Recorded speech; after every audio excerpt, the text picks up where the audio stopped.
I got into the service. I went into in a buddy system.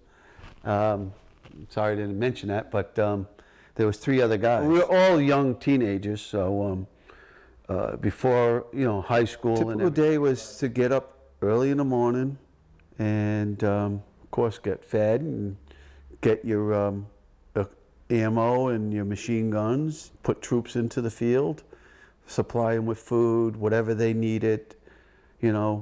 Insert, extraction, anything they needed. Play medevac bird. 3 to 4 months in Vietnam, it's like the world don't exist. You lose track of reality. At least I did. I wanted to stay safe. I didn't want to kill anybody, but when you see those rounds popping at you, and that sound like popcorn, you might as well put your head in a microwave and listen to popcorn popping at you. You got AK-47s, you got all this other stuff, that could be coming at you.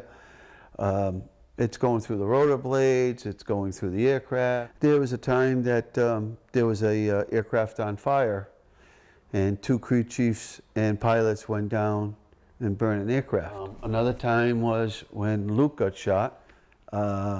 He was on a mission, and he got shot in the leg, and a round came up to the fuselage and right through his leg, and blew out his whole leg bone, shattered it. Came out in April of '71 and decided, that we were going to make our marriage in '72. But I was having a hard time at different levels, dealing with my anger, dealing with my feeling loss of my buddy Luke that passed away 3 years after I came home.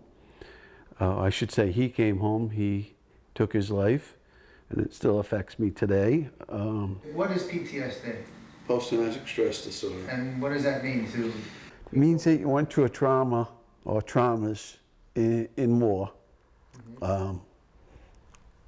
that affected your life. Well, there was a time in '71 that I knew I wasn't right, and I went to the VA in Providence, and I got a file number, and I went there, and not knowing anything, just that I wasn't feeling right, and basically the doctor says, there's nothing wrong with you. So for the 40 years, you were told you don't have a problem. Yeah. But you knew you had... I had something. When I was a kid at 14, 15, 16 years old, I was happy-go-lucky. Things were totally different. The only people I had in my life was my wife now, my kids, and my immediate family. Friends, I didn't have friends. I kept friends to the side. My name is Vincent Gonzales. I was born in New York City, Metropolitan Hospital to be exact, in 1948. I went to basic training in Fort Jackson, South Carolina. From there on, it took me to Fort Sam Houston, Texas for my medical training. This was in about 5 months after joining the service. I was headed for Vietnam. The Vietnam War was much different from previous wars. Unlike World War II or Korea, which were very noble fighting that took place, Vietnam, it was totally different. The battlefield could have been anywhere. The enemy was totally around you all the time. It was so congested that they had to drop what they call Agent Orange just to get rid of the trees and destroy the trees. And if you dropped Agent Orange today, tomorrow that tree was not there any longer. Unfortunately, we were in the middle of the mix, so we got Agent Orange exposure also. And a lot of veterans now suffer from this exposure. It's caused a lot of hardships. We are probably one of the fastest dying veterans of all wars. I think 2/3 of all Vietnam veterans are still alive. At that time, there was 500,000 of us there. It was a pretty tough war to fight. This was just the opposite. Enemy was everywhere. When you got attacked, they were everywhere. For example, my unit, which was the 1st Cab, I was assigned to a 15 medical battalion, and we were as close as you can get to the battlefield. The way it went was that if you could bring somebody who got hurt or wounded to an aid station as close to the battlefield, he had a chance of living, as opposed to bringing him all the way back to a hospital.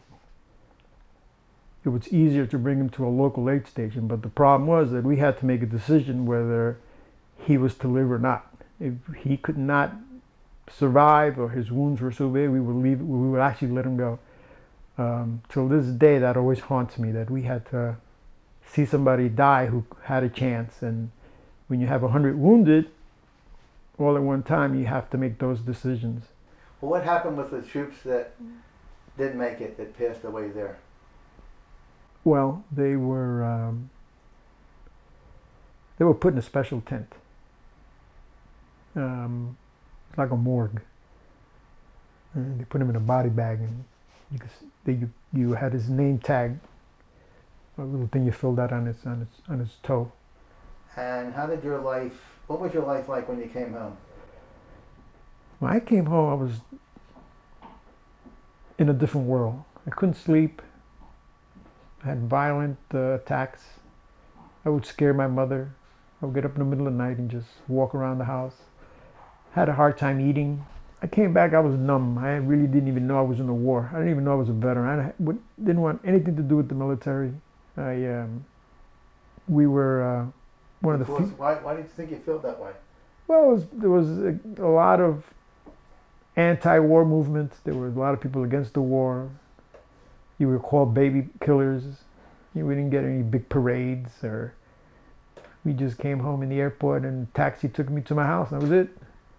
I was diagnosed with PTSD about 2 years ago. That's when I found out I had all these symptoms. What were the symptoms you had? Well, you get nightmares. You sort of hold your thoughts in. You don't talk much about it. You don't develop relationships. You don't really say anything about the war. Well, what are the things that made you uncomfortable?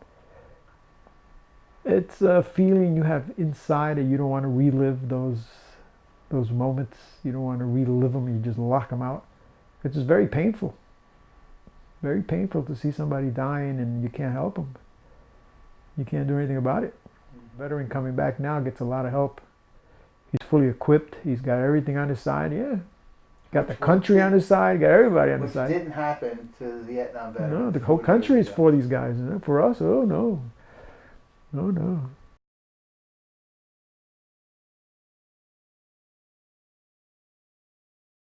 My name is Alan Lehner. I was born in Newark, New Jersey. I always thought they were going to end the war before I graduated. No, I didn't think that, no one thought the war was going to go on and on and on. Unless you had a medical reason or you were in another reserves or something like that, you were going.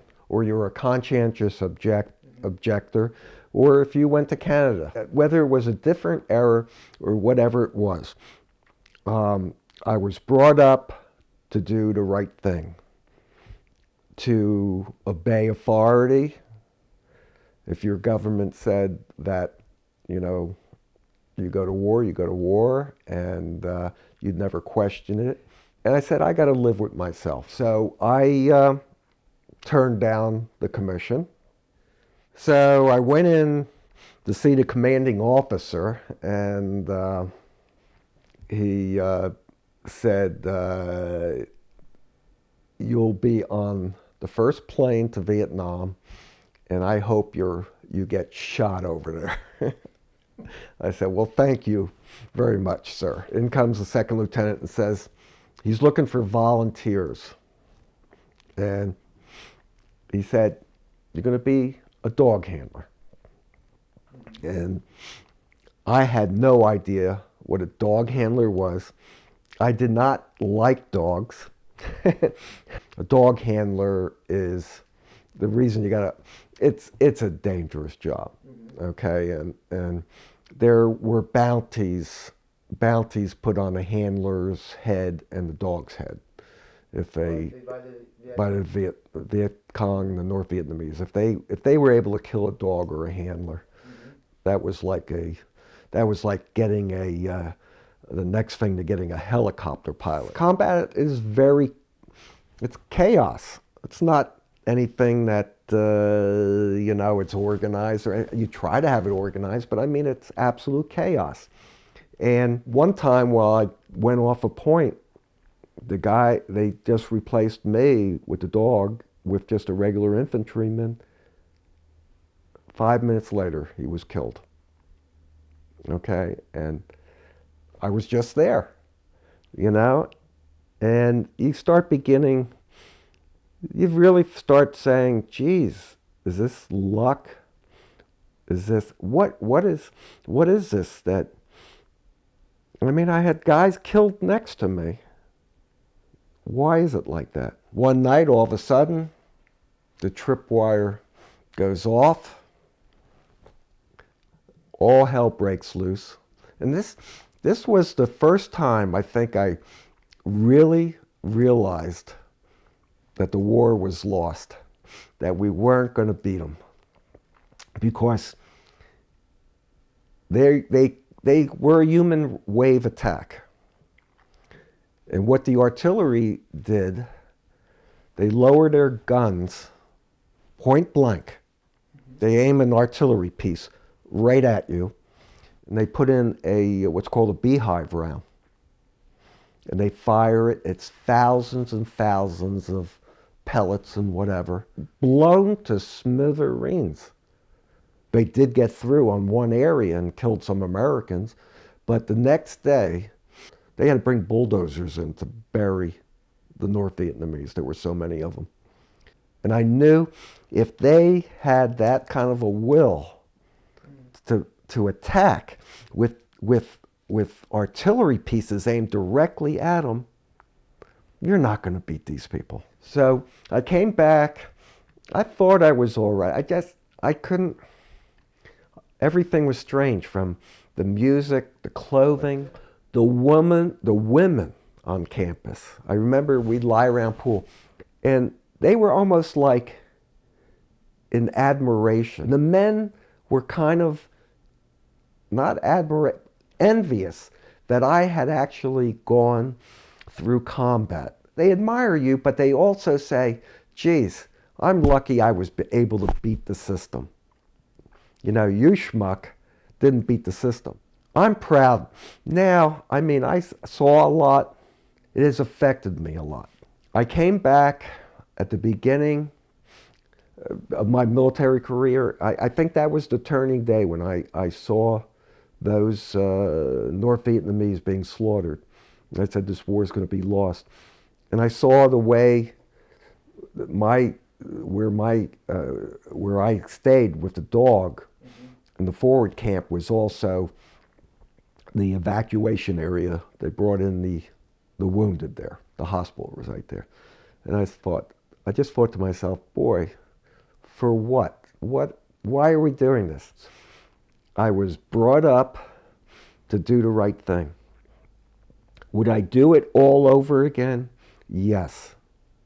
If my country said, we want you to go into a war, maybe I would question it more, but I would still do my duty. I would go. That doesn't mean I'd have to support it. And, you know, maybe a lot of guys don't have that feeling. It was a waste of a war, a waste of a lot of life.